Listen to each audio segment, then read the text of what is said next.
পঞ্চম শ্রেণীর দ্বিতীয় পর্যায়ক্রমিক মূল্যায়নের গণিতের 15 নম্বর স্কুলের প্রশ্নের উত্তরগুলো আলোচনা করব। একের কতে দিয়েছে 1-এর 4, 1-এর 2, 1-এর 8। ভগ্নাংশগুলির মধ্যে সবচেয়ে ক্ষুদ্রতম, যেহেতু লবগুলো সব সমান তাই যার হর বড় সে সবার ছোট হয়। ক্ষুদ্রতম মানে ছোট, তাই 1-এর 8। খতে দিয়েছে 63 ভাজিতক 6।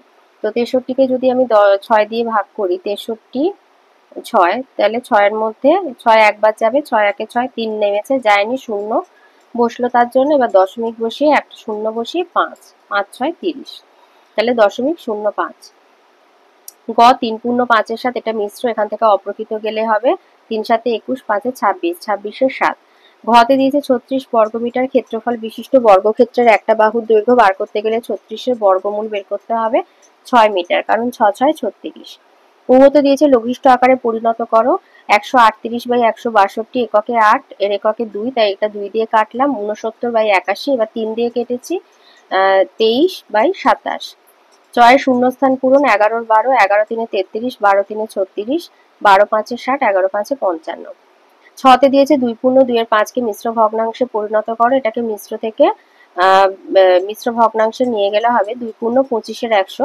25-এর 100 কাটাকুটি হয়, 25 4-এ 100, তাই 2 পূর্ণ 1-এর 4।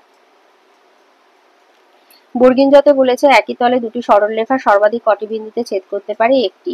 ঝতে দিয়েছে কোনটি বড় কোনটি ছোট লেখো। তো 0.8 মানে 8-এর 10, 0.28 মানে 28-এর 100। তো একই হর বিশিষ্ট করলে হবে 800-এর 100 আর 28-এর 100।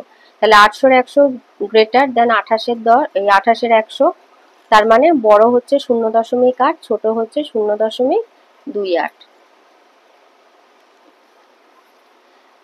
ইংতে একটা বিয়োগ করতে বলেছে। 7 পূর্ণ 8-এর 9 বিয়োগ 5 পূর্ণ 1-এর 7 পূর্ণ 8-এর 9 মানে 7 9 63, 8-এ 71-এর 9 আর 5 6 30, 1-এ 31-এর 6। 9 6 লসাগু হচ্ছে 18, তাহলে 18কে 9 দিয়ে ভাগ করলে হয় 2, 71 গুণ 2 মানে 142, আর 18কে 6 দিয়ে ভাগ করলে হয় 3, তার মানে 3 31-এ 93, তাহলে বিয়োগ করলে হবে 49-এর 18, মানে 49-এর মধ্যে 18 যাবে দুবার, 18 দুগুণে 36, তাহলে 2 পূর্ণ 13-এর 18।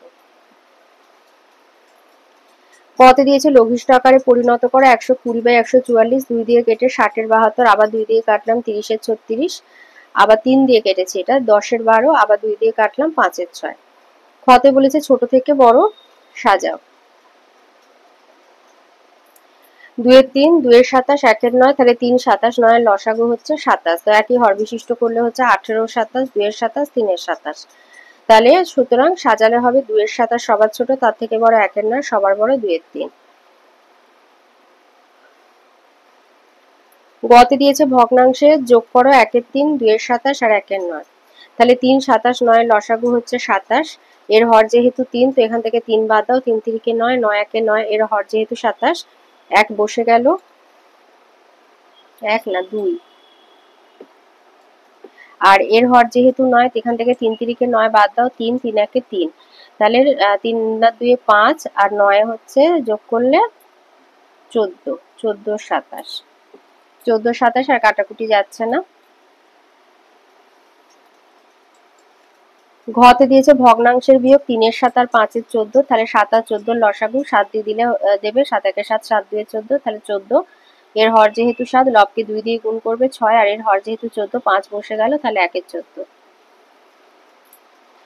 উমতে বলেছে একটি আয়তকার ক্ষেত্রের পরিসীমা 360 মিটার, দৈর্ঘ্য 100 মিটার হলে প্রস্থ কত? তাহলে পরিসীমা থেকে অর্ধ পরিসীমা বার করবে। 360 মিটার ভাজিতক 2 মানে 180 মিটার, দৈর্ঘ্য 100 মিটার হলে প্রস্থ হবে 180 বিয়োগ 100 সমান 80 মিটার। চতে একটা সরল করতে বলেছে, তো এখানে প্রথম বন্ধনীর ভেতরে দুটো কাজ আছে, তো বিয়োগটা আগে করে নেব। সেখান থেকে পাবো 1, 3 যোগ 1 4, 8 বিয়োগ 4 সমান 4, 3 যোগ 4 7, 7 ভাগ 7 সমান 1। 6তে দিয়েছে একটা মাসে 2-এর 13 অংশ লাল রং, 1-এর 3 অংশ সবুজ রং, আর 8-এর 39 অংশ হলুদ রং করা হয়েছে। কত অংশ রং করা বাকি আছে?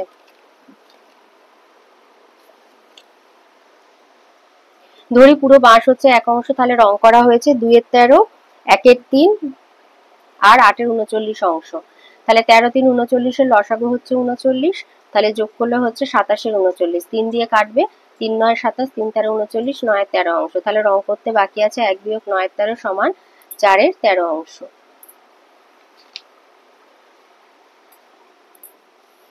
তিনে আসি, 3-এর কত একটা সরল করতে দিয়েছে। তাহলে প্রথম বন্ধনীর যোগটা আগে করব, 14 আর 7-এর লসাগু হচ্ছে 14, তাহলে 1 যোগ 10 মানে 11, 14, তাহলে 6 7 বিয়োগ 11, 14, তাহলে 7 আর 14-র আবার লসাগু 14, তাহলে হর যেহেতু 7, 6-কে 2 দিয়ে গুণ করবে, 6 দুগুণে 12, 12 বিয়োগ 11 বাই 14 সমান 1-এ 14। কতে দিয়েছে 36 বর্গ সেমি এই ক্ষেত্রফল বিশিষ্ট একটি বর্গক্ষেত্রের একটা বাহুতে হলুদ রং দেয়া হলো, হলুদ রং দেওয়া অংশের দৈর্ঘ্য কত?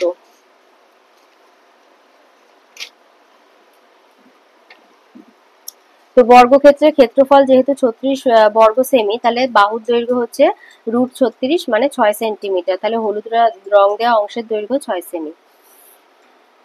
খতে বলেছে একটি বর্গাকার পার্কের ক্ষেত্রফল 1024 বর্গমিটার, পার্কের প্রত্যেক বাহুর দৈর্ঘ্য এবং পরিসীমা কত? তাহলে বর্গাকার পার্কের ক্ষেত্রফল 1024 বর্গমিটার।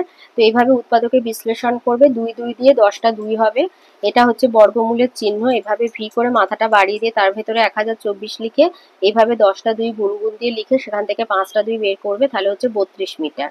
তাহলে প্রতিটা ধারের দৈর্ঘ্য 32 মিটার। এবার যেহেতু বর্গক্ষেত্র, পরিসীমা 4 গুণ একটি বাহুর দৈর্ঘ্য, তাই 4 গুণ 32 মিটার মানে 128 মিটার। তাহলে পার্কের প্রতিটা ধারের দৈর্ঘ্য 32 মিটার আর পরিসীমা 128 মিটার।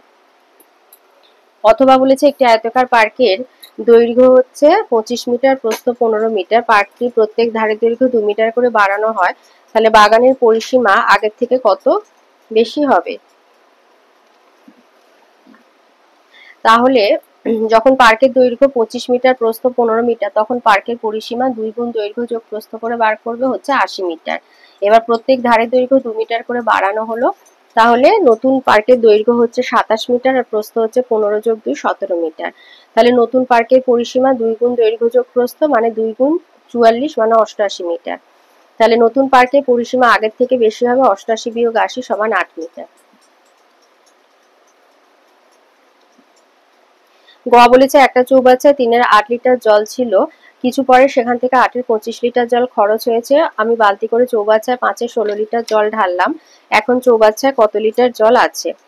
তাহলে 3-এর 8 ছিল, সেখান থেকে খরচ হয়েছে, তাই বিয়োগ 8-এর 25, আবার জল ঢালা হলো, তাই যোগ 5-এর 16। তো যোগ দুটো এক জায়গায় করে নেবে, 8 আর 16-র লসাগু হচ্ছে 16, এর হর যেহেতু 8, তো 3-কে 2 দিয়ে গুণ করবো, 3 দুগুণে 6, আর এর হর যেহেতু 16, 5 বসে গেল, তাহলে 11 16 বিয়োগ 8-এর 25, 16 আর 25-এর লসাগু হবে 400, যেহেতু এরা পরস্পর মৌলিক। তাহলে এখানে 11-কে 25 দিয়ে গুণ করবো আর 8-কে 16 দিয়ে গুণ করবো, তাহলে 275/128 সমান 147/400 লিটার।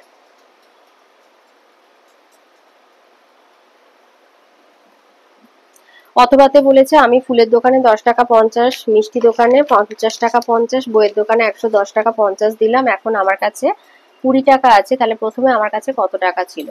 তাহলে প্রথমে আমার কাছে টাকা ছিল সমান 110 50 50 টাকা 50 পয়সা, 10 টাকা 50 আর 20 টাকা যোগ করে নেবে, 191 টাকা 50 পয়সা একদম প্রথমে ছিল।